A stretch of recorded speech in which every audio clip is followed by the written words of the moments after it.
तो ये हमारा सिलेबस है इंजीनियरिंग मैथमेटिक्स का। तो फर्स्ट यूनिट है हमारी मैट्रिक्स। तो इसमें आज हम पढ़ेंगे एलिमेंट्री ट्रांसफॉर्मेशन कैसे होती है। तो ये है नोट्स, इसका लिखा है मैट्रिक्स की डिफिनेशन लिखी है, टाइप ऑफ मैट्रिक्स लिखी है। ये पूरा मैं कर देती हूँ, आप पॉज करके पढ़ सकते हो। ये है। तो चलो आज पढ़ते हैं एलिमेंट्री ट्रांसफॉर्मेशन। तो देखो इसके कुछ पॉइंट्स हैं, जैसे यहाँ पर 3 पॉइंट्स लिखे हैं, बस इसको ध्यान में रखना और इसी के अकॉर्डिंग चलना तो हो जाएगा पूरा क्वेश्चन सॉल्व। तो पहला पॉइंट कहता है कि हम लोग कोई भी 2 रो और कॉलम हम लोग इंटरचेंज कर सकते हैं। जैसे कि मैंने ये मैट्रिक्स बनाई है, तो इसमें देख रहे हो ना 0 1 2 लिखा है और 1 2 3, हम इसको इंटरचेंज कर सकते हैं। 1 2 3 को ऊपर कर सकते हैं, 0 1 2 को नीचे ला सकते हैं। तो यही फर्स्ट पॉइंट है। और फिर सेकेंड पॉइंट में लिखा है कि एनी रो और column can be multiply by a non zero scalar k does not equals to zero. तो जैसे कि हम लोग इस एग्जांपल में इसको 12 बनाना चाहते हैं, तो हम लोग 6 का मल्टीप्लाई कर दें, पर वो ज़ीरो नहीं होना चाहिए कि 0 का मल्टीप्लाई कर दो सब ज़ीरो ले आओ तुम। नहीं, वो नहीं करना है। बस 6 का मल्टीप्लाई करेंगे तो ये 12 हो जाएगा। 6 0 ज़ा 0, 6 + 6, 6 2 ज़ा 12। तो हम लोग ऐसे ही इस के की जगह पे 6 सेलेक्ट कर लो, ये 2 जब क्वेश्चन के अकॉर्डिंग हम लोग को नीड होती है। फिर थर्ड पॉइंट में लिखा हुआ है आफ्टर मल्टीप्लाइंग एनी रो और column by a non zero scalar k it can be added to another row. तो जब हम लोग अगर मल्टीप्लाई कर लेंगे तो ऐसा नहीं है कि हम लोग इसको किसी चीज़ में ऐड नहीं कर सकते, हम लोग दूसरे रो कॉलम में भी ऐड कर सकते हैं। कि अगर हमने यहाँ पर 6 का मल्टीप्लाई करा था तो हम थर्ड रो में ऐड करके सबट्रैक्ट कर दे, तो ये सब चल सकता है, ये सब हो जाएगा। तो बस फिर क्वेश्चन पे आते हैं। ये फर्स्ट क्वेश्चन हम लोग ने लिया है मैट्रिक्स का और ये 2019 में आ चुका है AKTU में। तो बाय अप्लाइंग एलिमेंट्री ट्रांसफॉर्मेशन, तो हम लोग को पहले लेट करना पड़ेगा कि ये मैट्रिक्स A के इक्वल है, 0 1 3 और 1 2 1 2 3 1। तो हमें इसको जैसे आइडेंटिटी मैट्रिक्स होती है ना, उसके इक्वल लेके चलना है। एक इक्विवेलेंट टाइप का बनाना है कि ये इसी के अकॉर्डिंग बस हमें सॉल्व करते जाना है कि जब ये मैट्रिक्स, ये वाली मैट्रिक्स इसके जैसी हो जाए तो बस जो यहाँ पर आएगा वही हमारी ये इन्वर्स मैट्रिक्स होती है। तो देखो पहले इसमें क्या है कि ये जो है आइडेंटिटी मैट्रिक्स, तो इसमें देख रहे हो ना फर्स्ट एलिमेंट 1 है, तो हमें यहाँ पर चाहिए 1, तो यहाँ तो 0 है, तो हम लोग इसको इंटरचेंज कर लेंगे कि R1 इंटरचेंज टू R2। तो देखो आगे वाले स्टेप में चेंज कर लिया तो ये 1 ऊपर चला गया। अब देख रहे हो कि ये लास्ट के 2 एलिमेंट 0 है, तो हमें इन दोनों को 0 बनाना है। एक तो ऑलरेडी 0 है तो 3 को 0 बना दें, तो हमें ये जो R1 है इसमें -3 का मल्टीप्लाई कर दूँ और फिर ऐड कर दूँ इसमें, तो ये 0 हो जाएगा R3 के इक्वल रखकर। तो देखो आगे वाले स्टेप में मैंने किया है, ये देखो, तो ये दोनों एलिमेंट 0 हो गए। अब आइडेंटिटी मैट्रिक्स के अकॉर्डिंग ये जो बीच वाली एलिमेंट 1 होनी चाहिए, तो हमें पहले देखना होगा कि जहाँ जहाँ 1 आता है, यहाँ 1 आता है, यहाँ 1 आता है, यहाँ 1 आता है, तो पहले सबको 1 लाना है, फिर उसकी हेल्प से हमें 0 करना है इन दोनों एलिमेंट्स को। तो यही रूल है, इसी रूल के अकॉर्डिंग चलोगे तो क्वेश्चन सही होगा, आंसर सही आएगा। तो देखो ये 1 है तो ऑलरेडी 1 है, इसको हमें कुछ भी बनाने की ज़रूरत नहीं है। तो अब इसकी हेल्प से, 1 की हेल्प से हमें इसको और इसको 0 बनाना है। तो हम लोग ने देखो लगाया है, तो देखो इसमें R1 में हमें 0 बनाना था और R3 में ही 0 बनाना था, तो इसके लिए हम लोग ने ये लगा दिए। तो -2 का इसमें मल्टीप्लाई करके ऐड कर दिया, तो ये हो जाएगा 0, ये भी 0 हो जाएगा। तो देखो ये इस वाले आगे वाले स्टेप में 0 0 बन गए। अब हमें थर्ड वाला एलिमेंट को 1 बनाना है, तो इसके लिए हम लोग 1/2 का मल्टीप्लाई कर दे इसमें, तो ये 1 आ जाएगा। तो वही करा, हो गया 1 यहाँ पर। अब इसकी हेल्प से हमें इन दोनों एलिमेंट्स को 0 बनाने हैं, तो फिर से हम लोग ने लगाया R1 और R2 में, क्योंकि R1 ये होता है और R2 ये है। तो जब ये दोनों अप्लाई कर दिया, तो इन दोनों अप्लाई करने के बाद देखो ये पूरी आइडेंटिटी मैट्रिक्स की इक्वल आ गई, और इसके जो इक्विवेलेंट ये पूरा बचा मेरे पास, और इसी को कहते हैं A इन्वर्स, और A इन्वर्स का आंसर ये आ गया है। Thank you. At the end हमें बस ये ध्यान रखना है कि हमें हर चीज़ एक आइडेंटिटी मैट्रिक्स के अकॉर्डिंग ही चलना है। ये नहीं कि तुम पहले 0 0 बना दो फिर 1 बना रहे हो, नहीं। देखो ये आइडेंटिटी मैट्रिक्स चाहे तो एक कोने में बना लेना इसको, और पहले सब सारे एलिमेंट्स को 1 बनाने की कोशिश करना, सारी नहीं, जैसे कॉलम वाइज की ये पहले 1 था तो पहले हम 1 बनाएंगे, फिर इसके नीचे वाले एलिमेंट्स को 0 बनाएंगे, देन दूसरे कॉलम में जाएंगे उसको 1 बनाएंगे, देन उसके ऊपर और नीचे वाले एलिमेंट्स को 0 बनाएंगे, देन लास्ट में जाएंगे फिर इसके ऊपर वाले, इसी के अकॉर्डिंग चलना है। ये नहीं कि पहले तुम इधर 0 बना रहे हो फिर इधर 0 बना रहे हो फिर इधर इसको 1 बना रहे हो, तो इससे गलती होगा, आंसर आएगा ही नहीं। तो बस यही है, इतना ही। तो मैं वही क्वेश्चन अब खुद से करके दिखा रही हूँ। तो देखो पहले लिखेंगे बाय अप्लाइंग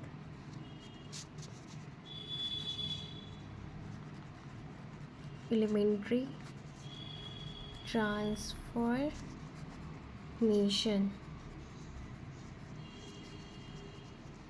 ओके। तो पहले हम लोग को लेट करना पड़ेगा, तो let a matrix equals to 0 1 3 1 2 1 2 3 1, okay. तो अब हमें इसको इक्विवेलेंट करना है आइडेंटिटी मैट्रिक्स से। तो 1 3 2 1 2 1 2 3 1 is equivalent to 1 0 0 1 0 0 0 0 1। तो अब हमें ऑपरेशन लगाना है, क्योंकि हम देख रहे हैं कि आइडेंटिटी मैट्रिक्स का 1 ऊपर है और यहाँ पर 1 है मेरे पास, तो हम इसको इंटरचेंज कर देंगे। तो R1 इंटरचेंज टू R2, तो R1 2 3 0 1 2 3 1 1। इसी के साथ हमको इसको भी इंटरचेंज करते जाना है। ये है 0 1 0 1 0 0 0 0 1। तो जैसे जैसे इसको ये ऑपरेशन लगा कर इसको चेंज करोगे वैसे ही ये भी चेंज होता जाएगा। तो अब देख रहे हैं ये तो 0 है, इसको भी हमें 0 बनाना है, क्योंकि आइडेंटिटी मैट्रिक्स के अकॉर्डिंग ये 0 एलिमेंट होना चाहिए। तो अब इसको 0 बनाने के लिए हम फिर से एक ऑपरेशन लगाएंगे R3। तो -R3 का अगर हम R1 में मल्टीप्लाई कर दें और इसको ऐड कर दें R3 में, तो ये एलिमेंट 0 हो जाएगा। तो बाकी एलिमेंट तो वैसे ही रहेंगे, तो वैसे ही लिख दो, ये 0 हो जाएगा। अब इसमें देखो ये सब भी चेंज होंगे, तो जब ये -R3 का इसमें मल्टीप्लाई करोगे तो माइनस का 3 2 जो 6 हो जाएगा, और प्लस का 1 तो बचेगा माइनस का 5।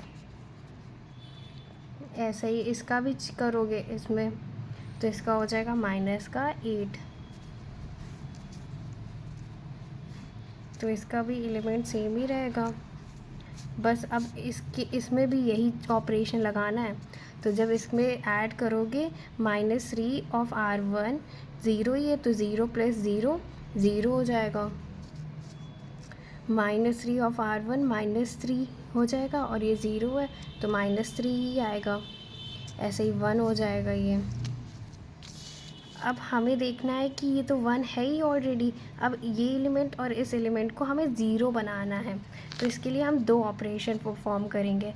ये R1 extends to -2 of R2 plus R1, और दूसरा ऑपरेशन ये रहेगा फॉर ऑफ।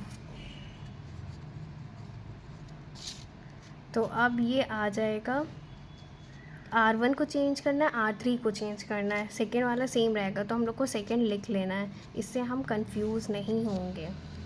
ऐसे ही इसका भी सेकेंड लिख लो।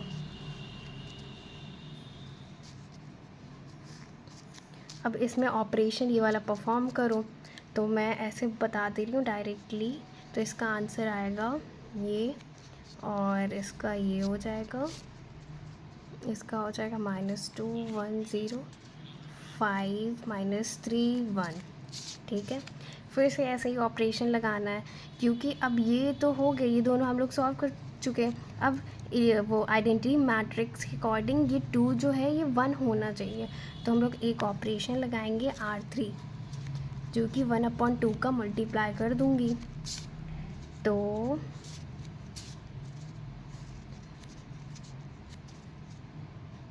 ये R3 में है तो ये सेम ही रहेगा, चेंज इसमें आएगा 1 हो जाएगा ये। ऐसे ही सेम तो ये भी रहेगा, बस चेंज होके इसमें 5/2 हो जाएगा, इसमें -3/2 हो जाएगा, इसमें 1/2 हो जाएगा। अब हो गया। अब हमें इन दोनों को भी ज़ीरो बनाना है, फिर से हम ऑपरेशन लगाएंगे। तो ऑपरेशन लगाएंगे R1 extends to R3 minus मतलब प्लस R1, और R2 एक्सटेंड्स टू -2, क्योंकि यहाँ पे माइनस क्या प्लस का 2 था तो -2 इसके लिए लगेगा, ऑफ R3 प्लस R2। ठीक है, तो ये पूरी आइडेंटिटी मैट्रिक्स बन गई हमारी। तो इसको बस लिख दो ऐसे ही,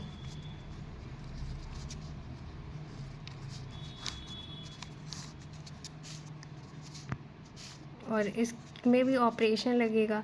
तो अब इसमें आ जाएगा पहला वाला 1/2, फिर सेकंड -1/2, थर्ड 1/2, माइनस का 4 3 -1 5/2 -3/2 1/2।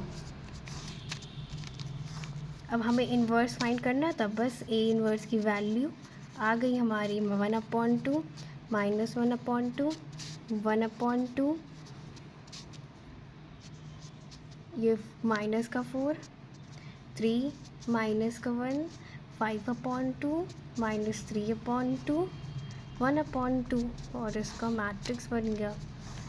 बस ऐसे ही करना है, हमें रूल्स के अकॉर्डिंग चलना है। जैसे ही हम अगर रूल्स ब्रेक करें तो पूरा आंसर गलत ही होगा। तो बस जैसे जैसे मैं रूल्स के अकॉर्डिंग चल रही हूँ वैसे ही आपको भी चलना है, तो सॉल्व हो जाएगा। बस थैंक यू।